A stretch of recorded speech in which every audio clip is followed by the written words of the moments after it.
ઝઘડિયા તાલુકાના બાવાગોર દરગાહના વાર્ષિક ઉર્સની પરંપરાગત ઉજવણી કરવામાં આવી। તારીખ 11મીએ સાંજે દરગાહ શરીફે સંદલ ચડાવવામાં આવ્યું અને તારીખ 12ના રોજ ઉર્સ મનાવાયો। ભરૂચ જિલ્લાના ઝઘડિયા તાલુકાના રતનપુર ગામ નજીકના પહાડ પર આવેલ સૂફી સંત હજરત બાવાગોરની દરગાહ શરીફના વાર્ષિક ઉર્સની આજ રોજ તારીખ 12ના રોજ પરંપરાગત ભવ્ય ઉજવણી કરવામાં આવી।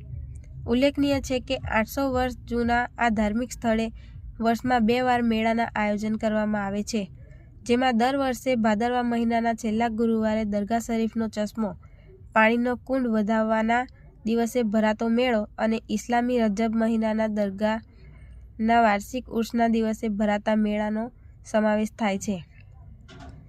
ઉર્સના આગલા દિવસે દરગાહ શરીફે સંદલ ચડાવવાની વર્ષો જૂની પ્રણાલી મુજબ સંદલ શરીફની રસ્મ અદા કરવામાં આવે છે। રિપોર્ટર અબ્દુલ રઉફ ખત્રી, ઉમરલા। અમારી ચેનલને લાઇક કરો અને સબસ્ક્રાઇબ કરો।